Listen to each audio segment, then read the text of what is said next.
하나님 말씀 보시겠습니다. 이 시간 우리에게 허락하신 하나님의 말씀은 신약 성경 맨 마지막 요한계시록 3장 1절부터 6절까지입니다. 저와 여러분이 함께 봉독하시겠습니다. 사대 교회의 사자에게 편지하라.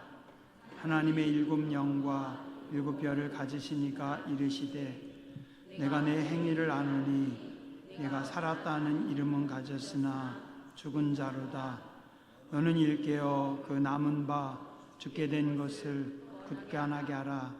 내 하나님 앞에 내 행위에 온전한 것을 찾지 못하였노니 그러므로 내가 어떻게 받았으며 어떻게 들었는지 생각하고 지켜 회개하라. 만일 일깨지 아니하면 내가 도적같이 이르리니 어느 때 내게 이르는지 네가 알지 못하리라. 그러나 사대의 옷을 더럽히지 아니한 자 몇 명이 내게 있어 흰 옷을 입고 나와 함께 다니리니 그들은 합당한 자인 연구라. 이기는 자는 이와 같이 흰 옷을 입을 것이요 내가 그 이름을 생명책에서 결코 지우지 아니하고 그 이름을 내 아버지 앞과 그의 천사들 앞에서 시인하리라. 귀 있는 자는 성령이 교회들에게 하시는 말씀을 들을지어다. 아멘. 오늘 하나님의 풍성하신 은혜가 여러분들의 모든 삶의 자리를, 여러분의 모든 삶을 덮어주시길 주님의 이름으로 축원합니다. 신약 성경의 맨 마지막 성경인 오늘 요한계시록 3장에 보면 사대 교회라고 하는 교회가 나옵니다. 이 사대가 어딘가 하면 지금 튀르키예, 예전 터키라고 하는 아시아 동쪽, 아시아 서쪽이죠. 유럽으로 들어가는 초입에 튀르키예라고 하는 나라가 있는데 그 튀르키예 나라의 약간 서쪽 내륙에 위치하고 있습니다. 기원전 예수님 오시기 1200년 전에 세워진 리디아라고 하는 왕국이 있었습니다. 이곳은 나라에 금이 많았고 풍요로웠고, 그래서 이 나라에서는 일찍이 금으로 금화를 만들어서 사용하고 그 다음에 또 개인 상점들도 만들어서 상업활동이 왕성했다라고 합니다. 지금부터 기원전 1200년이니까 지금부터 대략 3200여 년 전이죠. 그 시대 풍요로운 땅 그리고 강한 나라가 리디아 왕국이었습니다. 그리고 이 왕국의 수도가 지금 사데라고 하는 지역이고 세계사에서는 사르디스라고 부릅니다. 이 리디아 왕국의 수도인 사르디스는 엄청나게 많은 부를 가지고 있어서 성 안의 땅값이 엄청 비쌌대요.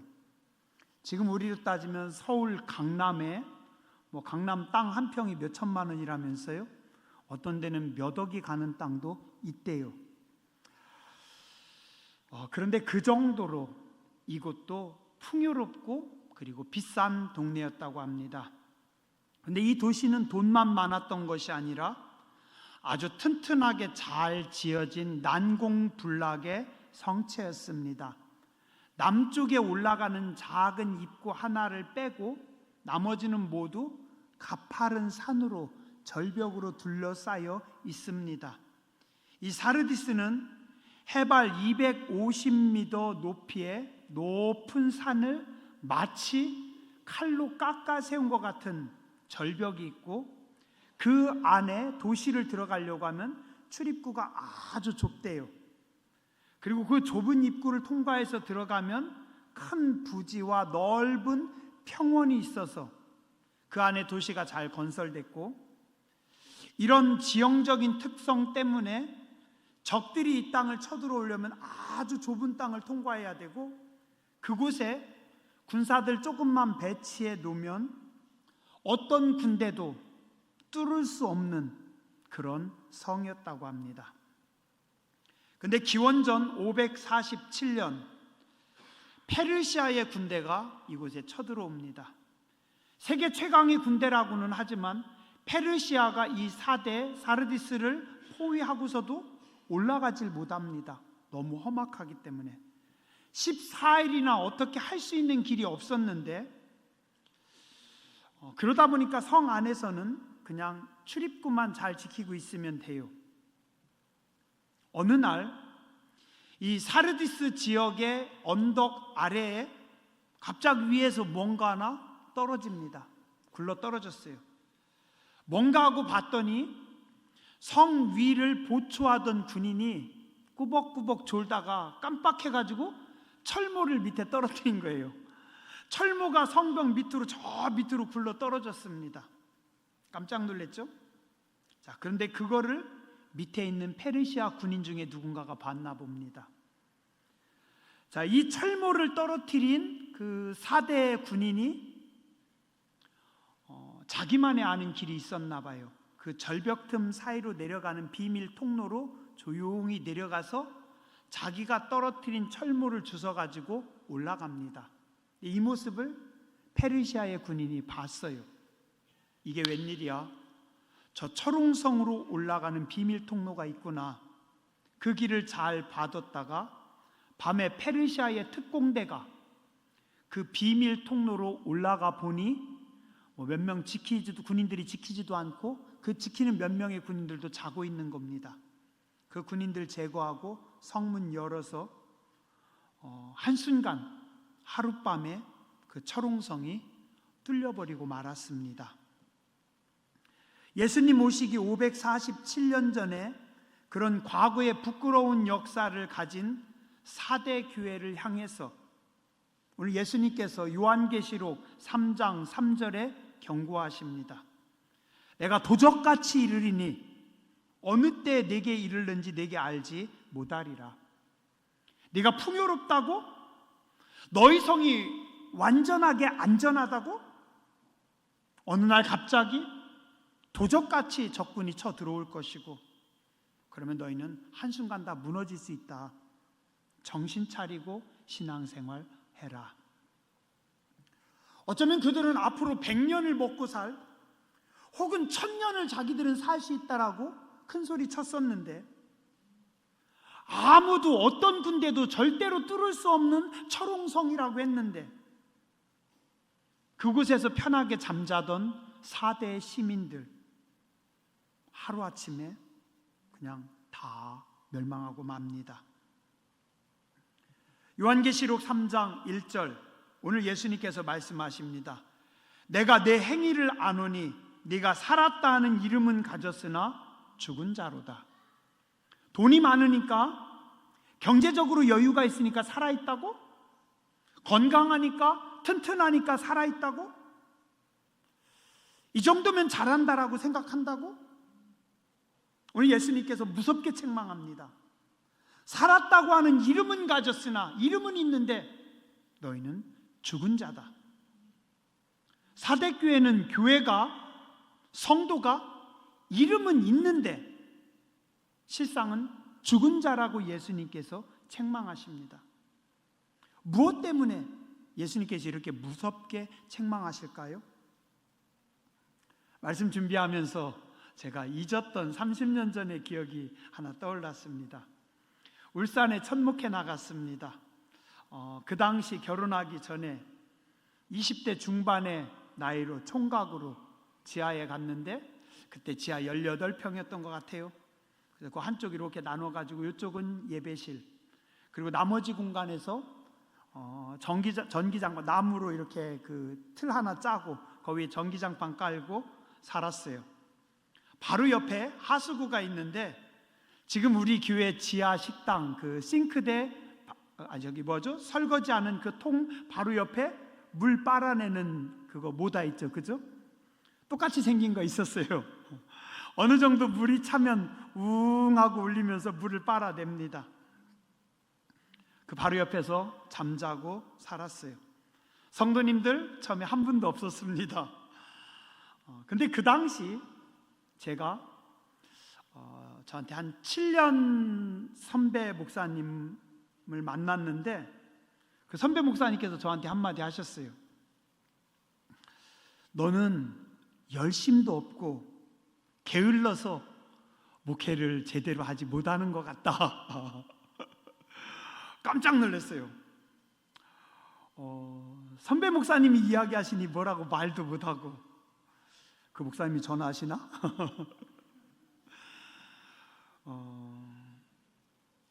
그 목사님도 개척교회에 계셨어요. 근데 그분도 고생은 하시지만 그분은 신도시 아파트 많은 지역에서 상가를 나름대로 잘 꾸미고 목회를 하셨어요. 그리고 또 그분은 아파트가 있어가지고 자기 아파트에서 살면서, 제가 볼 때는 엄청 부러웠는데, 너는 너무 목회를 열심히 안 하는 것 같다. 제가 선배님에게 책망을 들었어요. 맞죠. 열심히 안 했죠. 7년 선배님께서 말씀하시니 반박할 말도 없고, 근데 가슴속 어딘가에 유쾌하지 않은 기억으로 남아 있었던 것 같아요. 자, 그런데 선배도 아닙니다. 목사도 아니에요. 예수님께서 너는 살았다는 이름은 가졌지만 죽은 자다, 이렇게 말씀하시면 이거 어떤 겁니까? 엄청난 충격이겠죠. 주님이 저보고, 야, 너 이름은 있는데 너 죽었어. 왜 그러신 거죠, 주님? 왜 저에게? 1절 말씀합니다. 내가 내 행위를 안다. 2절, 하나님 앞에서 내 행위의 온전한 것을 찾지 못했다. 내가 보니 내 행위의 온전함이 없다. 너무 무섭고 중요한 말씀이라 원어를 찾아봤습니다. 행위라고 하는 이 단어, 헬라어의 에르가라고 합니다. 에르가. 본문의 의미는 일, 행동, 실천, 삶의 열매. 그러니까 껍데기의 종교적인 활동이 아니라 실제 삶의 결과물이 없다. 사대교회는 겉으로 보기는 살아있는 것처럼 보였지만 실제는 죽어있는 영적 상태라는 겁니다. 따라서 주님이 말씀하시는 이 행위는 겉으로 보이는 어떤 신앙의 행위가 아니라 그 속에 열매, 주님이 보실 때 없다라는 겁니다. 진짜 신앙의 생명력, 그 행동 뒤에 있는 중심, 동기, 하나님의 뜻에 순종하는 실제의 삶의 모습이 없다라는 겁니다. 열매가 없다는 겁니다. 또한 본문 2절에 보면 온전한이라고 하는 단어가 있습니다. 원문 단어를 살펴보니까 페플레로메나라고 합니다. 이게 무슨 뜻이냐면 채우다, 완성하다. 그러니까 여기서 완전하다라는 것은 꽉 채워지다. 근데 채워지지가 않았어요. 부족합니다. 제가 아침에 휴대폰을 들고 이렇게 딱 나가는데 이게 웬일이에요? 지난밤에 충전을 안 시켜놔가지고 아침에 가지고 나가는데, 먼 길 가려고 딱 가는데 배터리가 10%밖에 안 남았어요. 어쩌지? 그런 상태입니다. 완전하지 못하다라는 것은 꽉 채워지지 못했다. 겉으로 보기에는 괜찮은데 속이 비었다라는 겁니다. 남들이 볼 때는 멀쩡해요. 괜찮아요. 근데 속이 비어 있어요. 하나님 보시기에 생명력이 없습니다. 자, 결론적으로 오늘 사대교회는 형식은 있는데, 뭔가 예배를 드리는 것 같은데, 저들이 신앙생활을 하는 것 같은데 알맹이가 없어요. 이름만 있어요. 명성만 있어요. 그리고 하나님의 것으로 꽉 채워지지가 않았어요. 교회가, 성도들이 영적인 배터리가, 말씀의 배터리가, 은혜의 배터리가 2%, 3%에서 딸랑딸랑하고 있는 겁니다. 너 기도는 하는데 네 마음은 나로 채워지지가 않구나. 예배는 드리는데 내 중심은 많이 비어 있구나. 겉보기에는 좋은 성도인데 내가 보기엔 껍데기만 보이고 있다. 네가 좋은 목사라고? 껍데기는 할 거 다 하는 것 같은데 속에 차 있지가 않은 겁니다. 디모데후서 3장 5절 말씀합니다. 경건의 모양은 있으나 경건의 능력은 부인하니 이 같은 자들에게서 네가 돌아서라. 오늘 나는, 우리 교회는 거룩한 것으로, 영적인 것으로, 하늘의 것들로 얼만큼 채워져 있을까요? 오늘 나의 영혼의 배터리는, 여러분의 영혼의 배터리는 지금 몇 프로 정도 채워져 있습니까? 우리 교회의 영적 배터리는 지금 몇 프로일까? 100% 꽉 차 있을까? 아니면 50%? 아니 20%? 그건 너무 위험한 건데. 어떻게 하라고요? 오늘 성경 말씀합니다. 3절에 보니 회개하라. 회개하라. 회개하라는 게 뭡니까? 돌아서라. 방향을 틀어라. 틀어라. 네가 지금 이쪽으로 가고 있는데 그쪽으로 계속 가면 너 지금 안 돼. 그럼 죽어. 어떻게 해요? 방향 틀어야 돼. 그쪽으로 계속 가지 말고 이쪽으로 틀어라. 예전에 제가 재밌는 전도사님하고 생활한 적이 있었어요. 나쁘진 않아요. 착해요. 이 전도사님은 희한한 버릇이 있더라고요. 제가 이렇게 뭘 얘기를 해요. 그럼 제 말이 다 끝나기 전에 뭐라고요? 네. 그 다음에 또 몇 마디 하다 보면 네. 내가 말이 안 끝났는데 자기가 먼저 네 해요. 그만하란 얘기인가? 기분 나쁘단 얘기인가? 내 말을 들은 건가? 다음 주까지 뭐 좀 해주세요라고 하는데 끝나기도 전에 네 했어요. 다음 주에 보니까 웬걸 하나도 안 했어요. 너 지난번에 얘기했잖아. 네.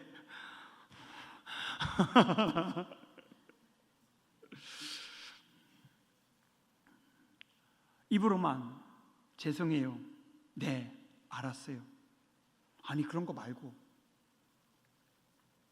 삶의 방향을, 신앙의 방향을 돌리라는 겁니다. 우린 지금 여기로 가고 싶어요. 근데 주님이 말씀하셔요. 일로 와. 네 하고 한번 고개 돌려서 쳐다보고 예 주님 알았어요. 그리고 어떻게 다시 일로 가는 겁니다. 그죠? 아 예 알았어요. 알았다니까요. 그만하세요. 지난주도 그렇게 소리 지르시더니 똥 예 은혜 받았습니다. 그리고 우리는 계속 일로 가는 겁니다.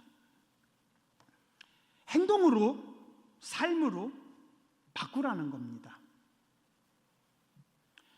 겸손함이 뭘까요? 겸손? 늘 변하는 겁니다. 겸손한 사람은 늘 변합니다. 늘 바뀝니다. 왜요? 계속 공부하니까. 겸손한 분들은 70에도 변합니다. 80에도 변합니다. 왜요? 계속 바뀌니까. 계속 하나님 앞에서 나를 점검하니까. 아이고 주님, 저는 이게 맞는 줄 알았더니 지금 잘 가고 있는 줄 알았더니 또 삐뚤어졌네요. 계속해서 배우고 돌아서는 겁니다. 근데 사대교회는 이름만 있어요. 이름값을 못합니다. 이름뿐입니다. 무능합니다. 행위의 온전함이 열매가 없습니다. 참 신기해요. 가을이 되니까요. 있는지 없는지도 몰랐는데 제가 그 산을 지나가고 그냥 지나갔는데 어느 날 보니까 있는 줄도 몰랐는데 그 밑에 밤이 떨어져 있는 겁니다. 맛있는 밤이. 진짜 맛있더라고요. 크기도 큰데 맛있어요. 뭐 그냥 1년간 살면서도 자세히 안 봤는데 세상에 그 감나무에 가을에 보니까 맛있는 감들이 잔뜩 열려 있어요. 봄이 지나고 여름이 지나고 가을이 되면서 세상의 모든 것은 시간의 열매를 맺습니다. 또 공간의 열매를 맺습니다.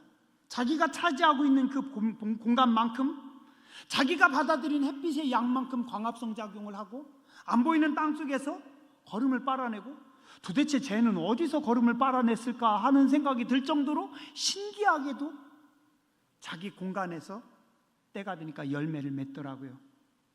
각자 자기의 모양대로 감나무, 대추나무, 밤나무. 근데 사대교회는 시간이 지나가는데 시간에 열매가 없어요. 그 공간에 자기가 서 있는데 공간에 열매가 없어요. 어떻게 해요? 너 살았다고 하는 이름은 있는데, 남들이 보기는 교회가 서 있는데 하나님 보시기엔 죽어 있다라는 겁니다.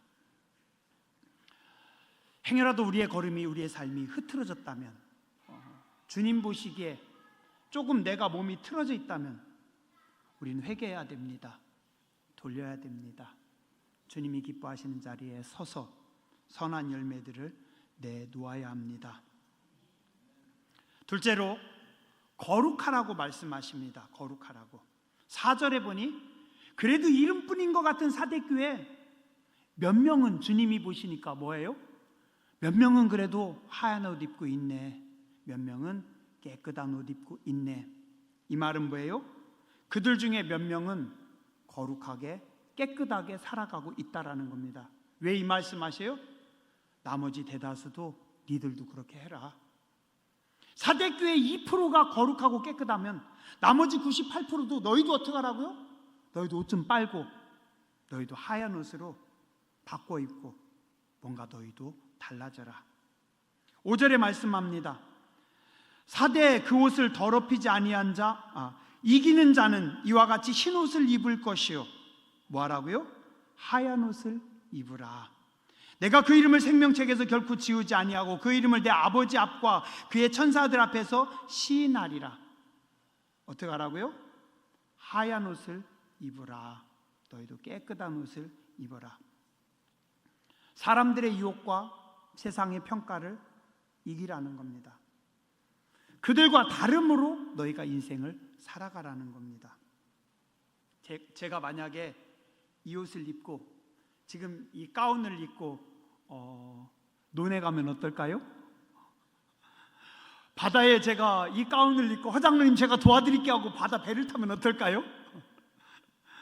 제가 짬뽕을 얼마나 좋아하는데 가서 짬뽕을 시켜서 짬뽕을 먹으면 어떨까요? 큰일 납니다. 하얀 옷을 더럽히지 않기 위해서 조심해야 됩니다. 똑같이 행동하면 안 됩니다. 그 사람들은 편하게 막 먹을지라도 나는 하얀 옷을 안 더럽히기 위해서. 제가 삼겹살을 얼마나 좋아하는데요? 맛있게 삼겹살을 먹어요? 아니에요. 기름이 튑니다. 벗어놓든지 아니면 아주 조심해서. 이게 뭐예요? 이게 거룩입니다. 성경에서 흰옷은, 오늘 말씀의 흰옷은 두 가지 의미가 있습니다. 하나는 뭐예요? 거룩해라, 구별되라. 여기서 거룩하라는 것은 뭐 말을 아름답게 해라, 뭐 부드럽게 미소 지으면서, 아니요, 그거 아니에요. 거룩은 뭐예요? 다르게, 뭔가 다른 사람들하고 다르게. 그 사람은 편하게 짬뽕 먹을 수 있지만 나는 하얀 가운을 입기 때문에, 그리스도인이기 때문에. 그 사람은 편하게 바다에 들어가서 풍덩풍덩 할 수 있을지 모르지만 우리는 뭐예요? 예수님의 거룩한 옷을 입었기 때문에 주의하라는 겁니다. 또 흰옷은 뭡니까? 승리자들이 입는 겁니다. 이기는 자들이 입는 겁니다. 로마 시대 전쟁에서 승리하고 돌아오는 군인들이, 개선행렬을 하는 사람들이 어떻게 해요? 깨끗한 옷을 입고 찬란한 모습으로 사람들 앞에 서는 겁니다. 거룩하라, 너희가 하얀 옷을 입어라 말씀합니다. 뭘까요? 겉모습이 아니라 하나님 앞에서 내면의 아름다움, 그 하나님 앞에서 채워짐을 보이라는 겁니다. 이쁜 옷, 우아한 몸놀림, 부드러운 언어가 아닙니다. 중심이 하나님 앞에서 아름다워야 됩니다. 예수님께서 맨 처음에 설교하시면서 8복을 말씀하십니다. 8가지 복을 말씀하십니다. 무슨 복일까요? 심령이 가난한 자는 복이 있나니, 얼마나 비싼 옷, 얼마나 좋은 옷 입었느냐, 그거 아니라는 거예요. 뭐 좀 품위 있게 옷을 맛깔나게 입었냐, 그게 아니에요. 뭐예요? 내면이 심령이 가난한 사람. 하나님이 보시는 거는 좋은 옷이 아니라, 껍데기가 아니라 내면의 가난함입니다. 애통하는 자는 복이 있나니. 좋은 옷 입고 권력 있는 사람이 울어요? 아니에요. 억울한 사람, 속상한 사람이 하나님 앞에 웁니다. 그러면 주님이 그들을 위로하시고, 온유한 자, 뭐예요? 하나님의 말씀대로 사는 사람, 순종하는 사람, 마음이 온유한 그들에게 하나님은 땅을 주시겠다. 긍휼히 여기는 자, 뭐예요? 내면입니다. 마음이 청결한 자, 껍데기가 깨끗한 게 아니라 내면이, 속이 청결한 자가 복이 있어서 하나님을 볼 것이고, 화평하게 하는 사람, 그 사람이 들어가면 다툼을 화해시켜요. 그 사람은 가면 꼭 이렇게 화목을 만들어요. 어떤 사람은 가면 분열을 일으킵니다. 어떤 사람은 들어가면 싸움을 일으킵니다. 근데 그 사람은 가서 화목하게 합니다. 뭐예요? 자기가 들어가서 그 사이를 붙여주는 겁니다. 의를 위하여 박해를 받는 자가 복이 있습니다. 자, 오늘 성경은 뭐라고 합니까? 거룩하라, 깨끗하라. 뭐가요? 내면이, 중심이. 우리 교회가 하나님 보실 때 내면이 아름다운 교회가 되어야 되고, 하나님 보시기에 그래, 좋다, 하나님 말씀하셔야 됩니다. 마지막으로 우리는 성령님께 반응해야 됩니다. 6절에 말씀합니다. 귀 있는 자는 성령이 교회들에게 하시는 말씀을 들을지어다. 반응하라. 누구에게요? 성령님께. 성령님께 반응하라. 누가요? 귀 있는 자가. 이 말은 다시 이야기하면 뭐예요? 귀 없는 자도 있다는 겁니다. 귀 없는 자 있어요?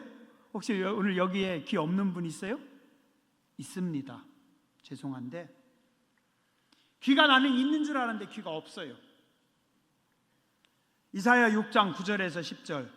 너희는 듣기는 들어도 깨닫지 못하며 보기는 보아도 알지 못하게 하라. 그들의 귀는 민둥하게 되고 그들의 눈은 감기게 하라. 이스라엘의 완악함과 영적 둔감함을 말씀합니다. 이사야 29장 10절에서 12절. 여호와께서 깊이 잠들게 하는 영을 너희에게 부어주사 너희의 눈을 닫으셨음이니 곧 선지자들을 말함이라. 모든 묵시가 너희에게 봉함 책의 말처럼 되었으니. 눈이 가려졌어요. 하나님 역사하시는데 안 보입니다. 눈에다가 안대를 차면 안 보이는 거죠. 성경을 가지고 왔는데 성경이 이렇게 다 그냥 테이프로 테이핑해 버렸어요. 다 감아 버렸어요. 그럼 볼 수 있어요? 못 보는 겁니다. 이사야 43장 8절. 눈이 있어도 보지 못하고 귀가 있어도 듣지 못하는 백성을 이끌어내라. 영적인 불순종과 무감각을 말씀하고 있습니다. 눈이 닫힌 사람들이 있대요. 귀가 닫힌 사람들이 있대요. 누굴까요? 오늘 우리는 아니었으면 좋겠습니다.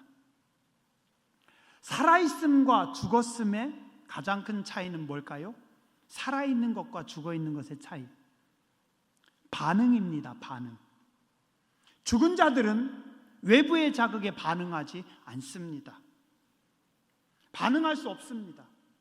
살아있는 자는 어떤 모양으로든지 반응합니다. 반응해요. 마태복음 11장 15절에서 17절 예수님께서 말씀하십니다. 귀 있는 자는 들을지어다.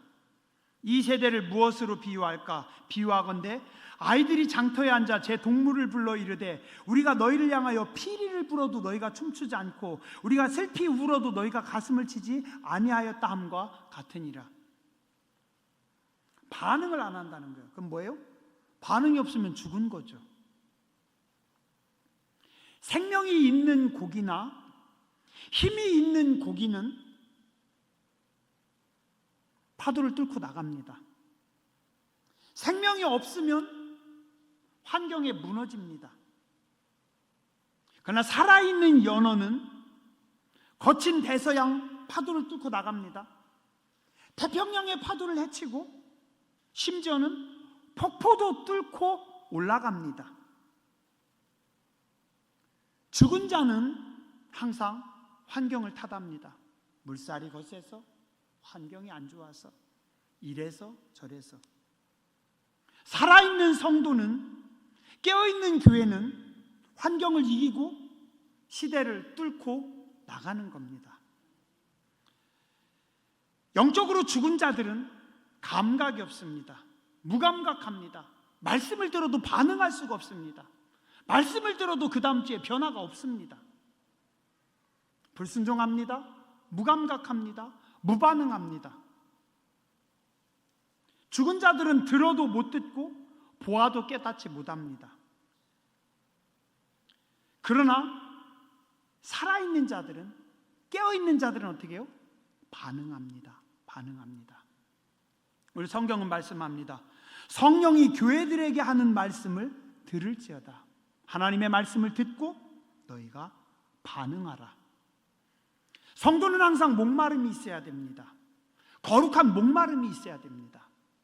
은혜에 대한 목마름이 있어야 됩니다. 말씀에 대한 목마름이 있어야 됩니다. 영적인 신령한 것들에 대한 목마름이 있어야 됩니다. 그래서 우리는 성령님께 매어 달려야 됩니다. 거룩하신 성령님, 나의 목마름을 채워주시옵소서. 저를 불쌍히 여겨주시옵소서. 은혜가 없어서 반응하지 못하고 있고, 말씀이 없어서 반응하지 못하고 있고, 시대의 조류에 흘러가면서 우리는 세상을 탓하고 사람을 탓하고 환경을 욕합니다. 작은 연어는 파도를 뚫고 폭포를 뚫고 올라가는데 우리는 생명이 없습니다. 어떻게 해요? 기도해야 됩니다. 성령님께 매달려야 됩니다. 성령님께 민감하기 원합니다. 성령님을 사모합니다. 성령님께 계속해서 순종해야 됩니다. 교회가 성령님께 순종해야 됩니다. 성도가 성령님을 사모해야 됩니다. 성령님에게 반응해야 됩니다. 세상에서 제일 나쁜 학생이 누군지 아세요? 반응이 없어요. 말을 하면 들은 신용을 하든지. 나쁜 성도는 뭐예요? 하나님께 반응하지 않는 거예요. 위험한 겁니다. 사대교회가 그랬던 것 같아요. 적들이 지금 다 둘러싸고 있는데 언제 쳐들어올지 모르는데 우리는 철옹성이니까, 여기는 못 들어오니까 다 자고 있어요. 심지어는 경비병들까지, 군인들까지 거기서 자다가. 교회는 성령님의 통치하심에 민감해야 됩니다. 성령님의 다스리심을 사모해야 됩니다. 성도는 성령님께 민감해야 되고 성령님께 반응해야 되고 성령님의 통치하심에 맡겨야 됩니다. 오늘 우리 교회와 여러분들은 사대교회 같은 책망받는 성도들이 아니라 주님이 기뻐하시는 칭찬하는 교회와 성도가 되어야 될 줄 믿습니다. 기도하겠습니다.